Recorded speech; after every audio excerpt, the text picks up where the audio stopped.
Supreme court से पहले से एक आर्डर निकला हुआ था 2000 में, फिर 2002 में, फिर 2005 में मुख्तलिफ आर्डर्स इस सिलसिले में जारी हुए हैं कि साउंड एंड पोल्यूशन कंट्रोल के सिलसिले में। तो उसी को रखते हुए इस वक्त हमारी रियासत कर्नाटक की सरकार ने एक सर्कुलर जारी किया है कल ही। उस सिलसिले में हमने यहाँ के पुलिस महकमे से भी बात की है और हुकूमत के अफराद से भी बात की है। तो चूंकि उसमें लिखा हुआ है कि रात के 10 बजे से लेकर सुबह के 6 बजे तक किसी भी कौम के लिए लाउड स्पीकर का इस्तेमाल करना जायज़ नहीं है, ममनू है और इसको रोका गया है। ऐसे में अब चूंकि हमारी फजर की अजान सुबह 5 बजे या 5:30 बजे या 5:15 बजे जब होती है तो यहाँ मुश्किलात पेश आ सकती हैं। तो अब मुसलमानों को क्या फजर की अजान के लिए माइक का इस्तेमाल करना होगा या नहीं होगा, ये पहला सवाल। दूसरा सवाल ये है कि क्या मीनारों से हमको लाउड स्पीकर उतरवाना है, जैसे दूसरे स्टेट्स के अंदर हालात हमारे सामने आ रहे हैं। और तीसरा सवाल ये है कि क्या दूसरी जो 4 नमाजें हैं तो उनको माइक्रोफोन का इस्तेमाल करते हुए अजान उसमें दिया जा सकता है या नहीं। ये मुख्तलिफ सवालात हमारे सामने आ रहे हैं।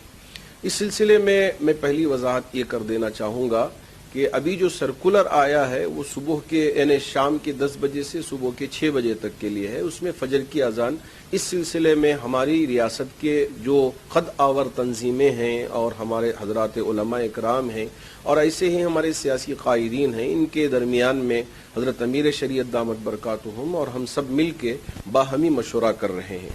इंशाअल्लाह 2-3 दिन के अंदर जुमा के बाद या शाम तक सारी तफसीलात हम आपके सामने रखेंगे। आया ये है कि हम सीएम से मिल के बात करके इस सिलसिले में एक इजाज़त लें, या ये है कि नहीं चूँकि हालात ठीक नहीं हैं तो इसी सूरत में क्या हम फजर की अजान को अपनी मस्जिद के अंदर ही माइक्रोफोन के ज़रिए से दे लें, बाहर आवाज़ ना आए तो ये कर लें, या ये है कि हम इस सिलसिले में कुछ और भी काम करना है। मुख्तलिफ मशवरे हो रहे हैं। तो इंशाअल्लाह जो हतमी मशवरा होगा और जो फाइनल हमारी बात होगी इंशाअल्लाह वो आवाम तक पहुंचाने की कोशिश करेंगे। ये बात जो मीनारों से स्पीकर उतरवाने की या लाउड स्पीकर या पुंगे उतरवाने की जो बात सामने आई है, इसमें किसी तरह की कोई परेशानी नहीं है। उस मस्जिद की कमेटियां इस पर बिल्कुल तवज्जो ना दें, बल्कि वो स्पीकर रहेंगे। अलबत्ता चूंकि हमारे लिए सुप्रीम कोर्ट का आदेश है कि इतने डीबी के अंदर ही साउंड रहना है, तो आप बराए मेहरबानी जो डिवाइस तैयार करवाया गया है साउंड को कंट्रोल करने के लिए, हर मस्जिद की कमेटी उस डिवाइस को लगा लें ताकि बकिया जो अजानें हैं वो भी उसी डिजिबल के अंदर हम दे सकें और कभी किसी के लिए कोई परेशानी ना आ सके। तो जितने भी हमारे यहाँ मीनारों पे पुंगे हों कोई परेशानी होगी नहीं। जितने डीबी के अंदर साउंड होना चाहिए ये डिवाइस कंट्रोल कर लेगा। तो अब ये मीनारों पे चढ़ना उतरवाना ये सारी परेशानियों में हमको पड़ना नहीं है।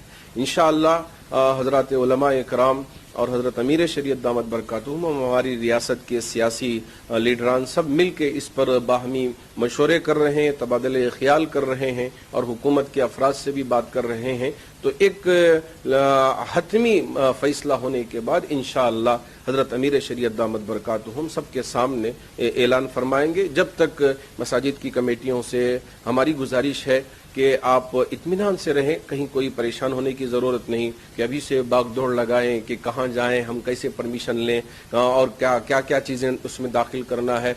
इन सारी उलझनों में हरगिज़ न पड़ें। आप इत्मीनान के साथ अपने अपने मकामात पर रहें। इंशाअल्लाह इस पर बहुत जल्द सारी तफसीलात आपके सामने हम पेश करेंगे। गवर्नमेंट के जो सर्कुलर होते हैं उसका गलत इस्तेमाल होता है। इस वजह से हमारे तमाम सियासी रहनुमा और हमारे जिम्मेदार और हमारी तंजीमें और हमारी जमातें मिलकर इन सारी चीज़ों पे नज़र रखकर मसाजिद की कमेटियों की मुकम्मल तौर पे वहाँ रहनुमाई भी करेंगे और उनका मुकम्मल ताउन भी करेंगे ताकि किसी के लिए कोई तकलीफ ना हो और परेशानी का सबब ना बने ये सर्कुलर। उस वजह से ही ये सारे मशवरे हो रहे हैं ताकि सबके लिए राहत का सबब बन सके।